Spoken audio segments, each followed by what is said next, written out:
Hi, it's Ashley. Welcome back to my channel. Today, we're kind of going to go back to what I had originally said I wanted to talk about, which was going over each one of the individual diseases or conditions that I have. And, you know, hopefully that speaks to you out there. Maybe you can identify with some of these, or you know someone who has some of these.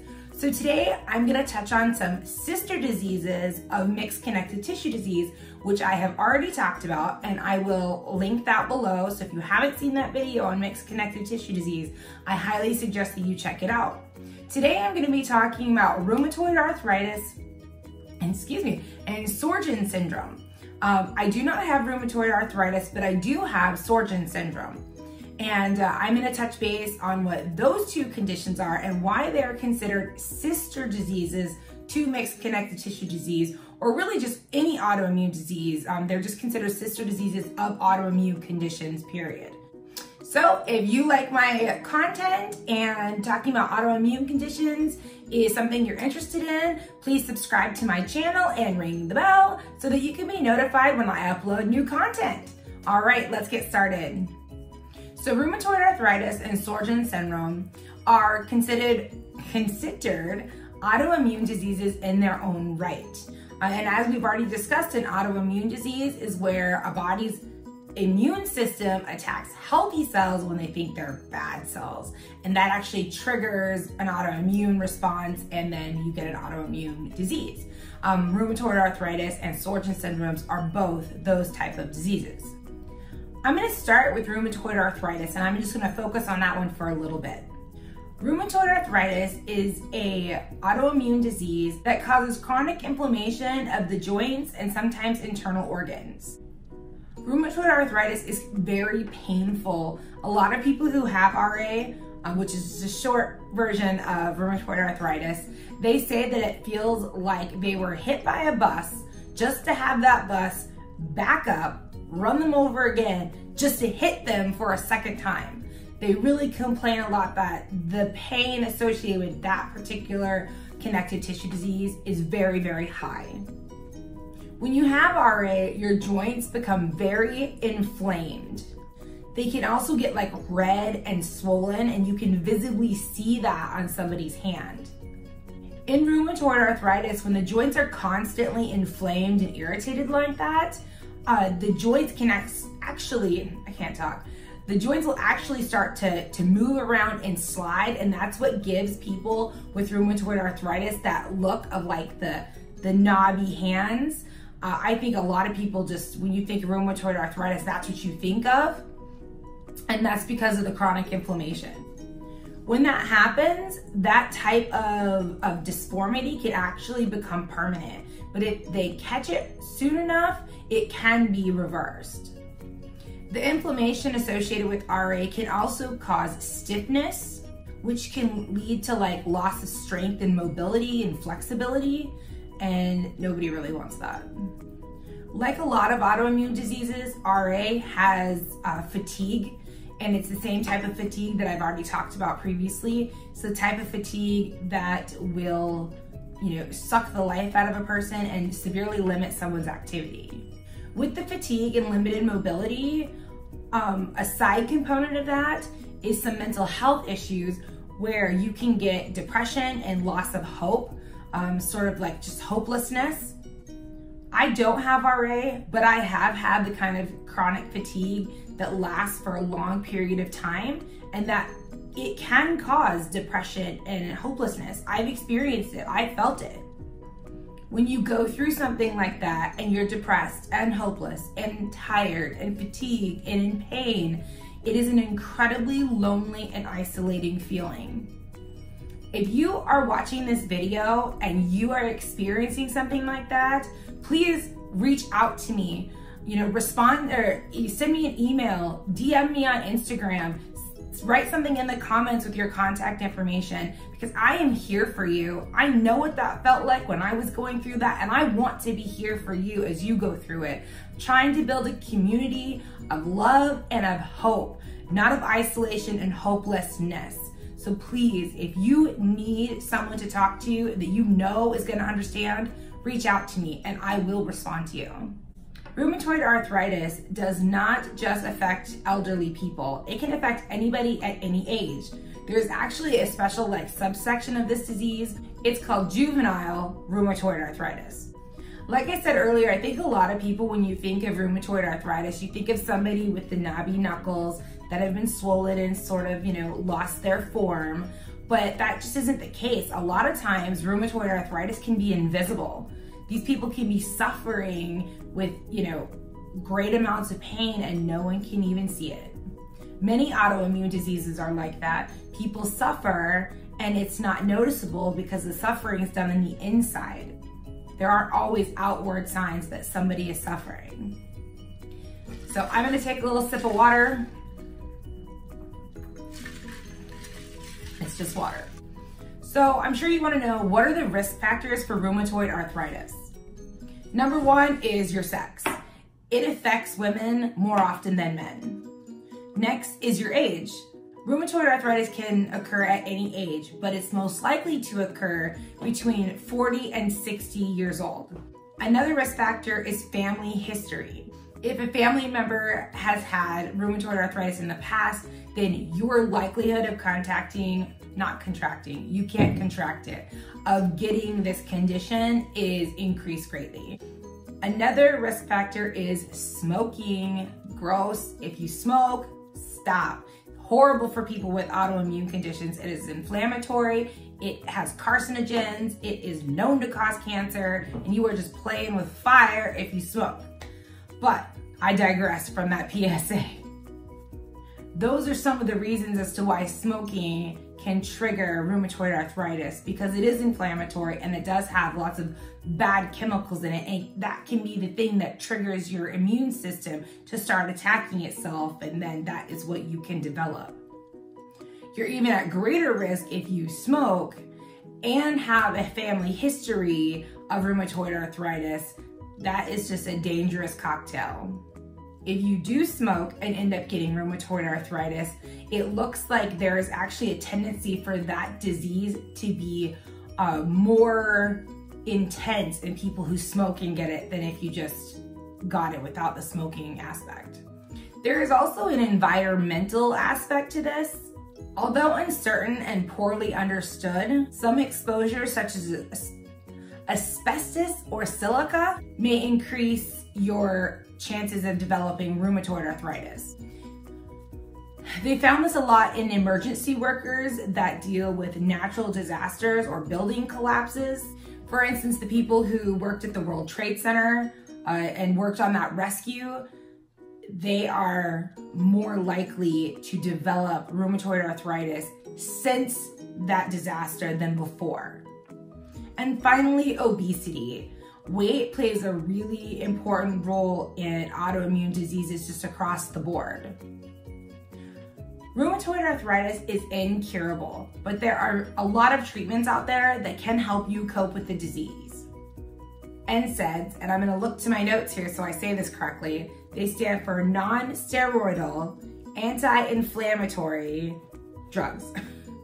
And those would be things like ibuprofen, Advil, Motrin, naproxen, that type of thing. There are also steroids that can help you cope with this disease.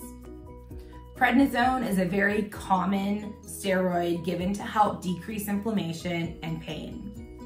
It's not a pain medicine, but decreasing the inflammation helps decrease the pain.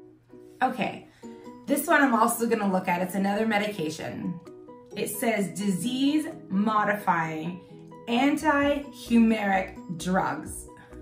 That's a mouthful. I think the abbreviation is DMARD. These drugs can actually slow the progression of your rheumatoid arthritis.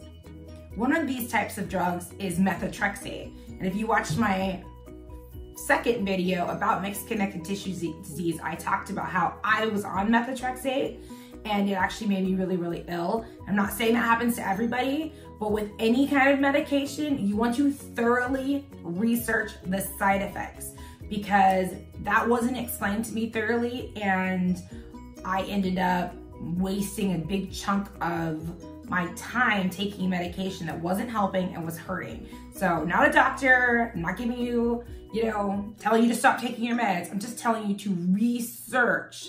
Like, that's what Google's for. Anytime you get a new medication and before you start taking it, because the side effects sometimes are worse than the condition. There are also biologic agents, and if you've seen any sort of commercial ever, you've seen an advertisement for Humira. Humira is one of these types of biological agents that they are using to treat rheumatoid arthritis. These types of biological agents, they are specifically designed to target different parts of the immune system that are causing inflammation that is causing the joint and tissue damage.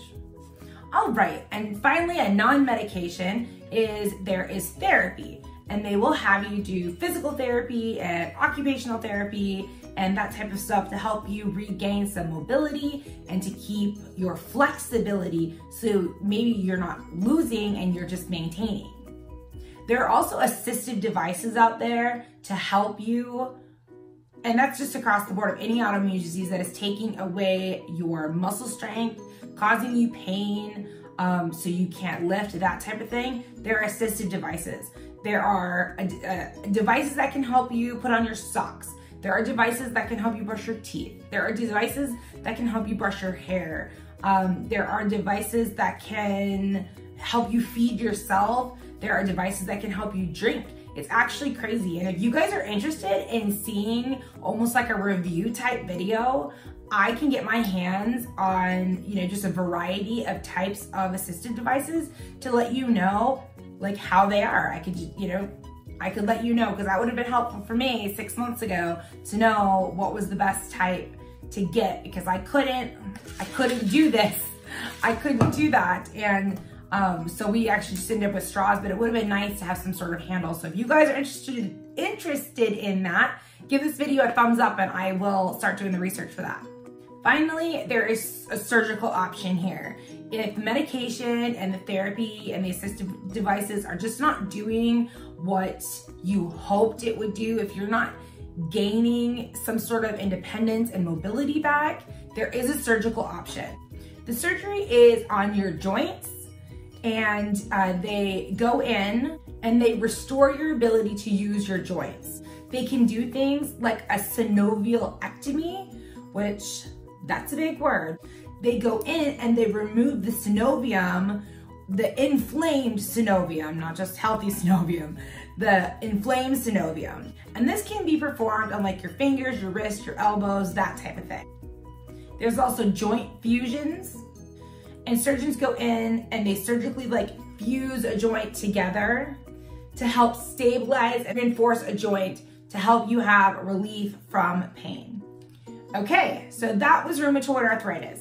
And I'm gonna link in the description below a website that you guys can go onto if you want to know more information about RA, or if you're curious about RA, or if you need to know more treatments or specific types of medications, you can go there. But for now, I'm gonna take a drink and then we're gonna talk about Sjorgrens syndrome. Okay, Sjorgrens syndrome. So this disease affects the mucous membranes. So like the eyes, the nasal passages, the sinuses, the mouth. Those are the first areas that are affected, and that can cause a decrease in tears and a decrease in saliva, which I do have, which is why I'm constantly drinking. So you see me drinking water or tea in my videos, and that is because just flapping my lips causes my mouth to get super, super dry. When I'm a little bit more flared, it is worse than others, but that's just how that goes. So when you get dry eyes from Sjorgrens syndrome, it is not just like dry eyes. It feels like there's like sandpaper in your eyes. They get really gritty, and it feels very, very, very uncomfortable, almost like you have hair in your eye constantly. And the dry mouth, it feels like cotton mouth. And if you guys know what that feels like, it just feels like your mouth is full of linen or something, and you can't get the moisture in your mouth. It's frustrating, so you have to sub it out with water or some sort of fluid. I would not recommend drinking soda or juices with high sugar content, because those things can actually dehydrate your mouth, even though it feels like it's, hydrating. It's not, it's lying to you. The stickiness and dryness of my mouth is also why I tend to stumble over my words, that and my memory. So between the two, my brain and my mouth, I have a hard time speaking. I swear it's working, it just is slow. With Sjorgrens, you also get joint swelling and joint stiffness and joint pain. You can actually also get swollen salivary glands, and those are located like in this area and in like this area. And I get them down here sometimes, and this, I don't know, it's not really TMI, it's just gross kind of. But sometimes I get them down here and they're so swollen, I can pinch them. It's not just my cheek fat, it's like my swollen gland. With Sjorgrens, you also get skin rashes, and that is because just like everything else, your skin gets really dry. And sometimes I'll look at my hands, they just look like wrinkly hands. Like I've been almost in like the water too long, but it's like the opposite. They're wrinkly because they're so dry. They need to be hydrated. All right, fellas, this is the time to mute your video. One of the other symptoms of Sjorgrens is vaginal dryness. Not a lot of people like to talk about that, but that's a symptom. You can also get a persistent cough, and you also get fatigue. I think like every autoimmune disease there is has fatigue, but I will still keep telling you that's a symptom. Again, Sjorgrens syndrome is an autoimmune disease, so it is your body's immune system attacking healthy cells, thinking they're bad. And that is almost like straight up the definition of an autoimmune disease. Your specific type of autoimmune disease is going to be different with the different symptoms, but if you have an autoimmune disease, that's what starts it. That is your immune system attacking itself is what kicks it off. Scientists aren't really sure what causes Sjorgrens syndrome. They do believe that certain genes put people at higher risk. But most commonly, they agree that it's some sort of triggering response that starts it. Could be an infection, or it could be some sort of virus. Like I said, in Sjorgrens, one of the initial symptoms is it is attacking your glands, specifically your tear glands and your saliva glands. That is like first symptom number one. But it can also affect your joints, your thyroid, your kidneys, your liver, your lung, your skin, and even your nerves. Some of the risk factors for Sjorgrens syndrome are age. Sjorgrens syndrome is usually diagnosed in people over 40. I am not over 40 yet. Not that that's bad, but I am not. And I've had that diagnosis for at least 5 years. So that is a guideline. That is not the only thing that they go by. There's other conditions. Another risk factor is sex again, and ladies, we are at higher risk for this than men are. Another risk factor is rheumatic diseases, and this is why it's considered a sister disease of mixed connective tissue disease, because lupus is considered a rheumatic disease, and lupus is one of the 3 for the mixed connective tissue. And that is how I have it, because I have the mixed connective tissue, and then I have the Sjorgrens. People with the rheumatoid arthritis that we just talked about, they also can have this, so it can be a sister to RA. Some of the complications of Sjorgrens syndrome are dry eyes, dry mouths, and that actually causes cavities because you don't have enough saliva swishing around in your mouth to protect your teeth. People with Sjorgrens syndrome are also more prone to yeast infections of the mouth called thrush. Another symptom is vision problems, and that comes from the dry eyes. That leads to light sensitivity, blurry vision, and it can even lead to corneal damage. Some of the less common side effects are things like problems with your lungs, kidney, and liver. Inflammation can cause pneumonia and bronchitis in your lungs. The inflammation can also lead to decreased kidney function. It can also cause hepatitis and cirrhosis of the liver. The lymph nodes can also be affected as well, causing lymphoma. And you can also, your nerves can be affected, and you can get like numbness, tingling, a sleepy feeling in your fingers, your hands and your feet, fingers, hands and feet. And that's called peripheral neuropathy. And I do get that. Some of the medications to treat Sjorgrens are medications that can help decrease the dryness in your eye.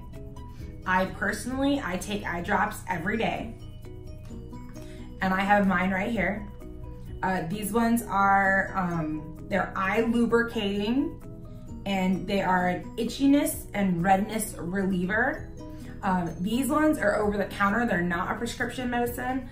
I do have a prescription for eye lubricants that are thicker than this, and I can't do that all the time. I do those like at night, and those work really well. I haven't had any side effects from either the over-the-counter or the prescription, so I would recommend that. But like I said earlier, always do your research on your medications. Do not put anything in or on your body unless you fully know what it is. There are medications out there to increase your saliva production, and there are other medications out there that are specifically designed to treat the other less common side effects like pneumonia, that would be antibiotics, those type of things. And I'm gonna link a website directly for the Sjorgrens, information, so you can do your own research if you think that you have that, because I'm not gonna list every little thing. There are many medications that you can take for this. Plaquenil is one, just for an overall treatment. That's a very common autoimmune disease. As I mentioned earlier, I don't take the methotrexate, I don't take the Plaquenil. With my doctor, I have weaned off a lot of my medicines, and I'm just using more natural remedies. But please do not take what I say as medical advice. You do what is best for you and listen to your doctor. I am not a doctor. I will, however, tell you, if you have Sjorgen's syndrome, you should not be smoking. Like RA, that's a bad idea. With really autoimmune conditions, period, smoking is terrible. With Sjorgens specifically, when you are smoking, that smoke is going into your eyes and it is drying it out. It is drying your mouth out. It is drying your lungs out. It's drying your skin out. That is all bad, bad, bad. So I will recommend this. Quit smoking. A non-medication treatment that I would recommend is sucking on sugar-free candies, like sugar-free hard candies to keep your mouth moist.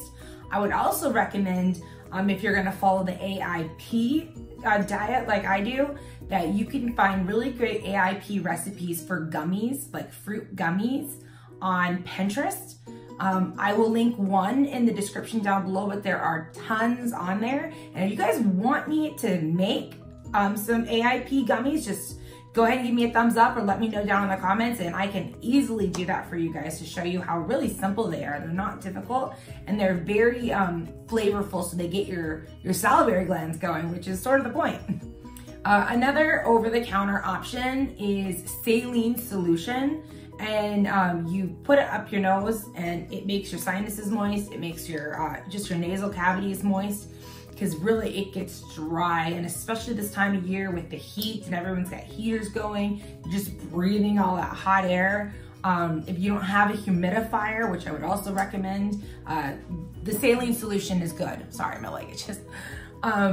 But they also make, which I didn't know, so thank you to my Mixie friends on Facebook, they make a gel that is, it's about this long, can't talk, and it's got like gel in it, and it's just saline solution in gel form that you could put in your nose. I don't know if your mom ever like shoved Vicks up your nose when you were a kid, but it's essentially the same thing, minus the minty discomfort from the Vicks. It's very nice, it feels very moisturizing. So that is another over-the-counter recommendation. As far as skin, you need to lotion, lotion, lotion.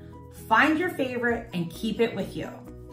Right now, I use two types, and actually, one of my daughters has very, very dry skin. It's not Sjorgens, but it's very dry, eczema-like skin. She uses this as well. So this is what we are using. This is O'Keeffe's Working Hands for extremely dry and cracked hands. This stuff, I'll just show you. This stuff is like a cream. It's like a thick putty almost, and it feels so nice. It is not greasy. It is not, it doesn't linger. Your skin soaks it up really nicely.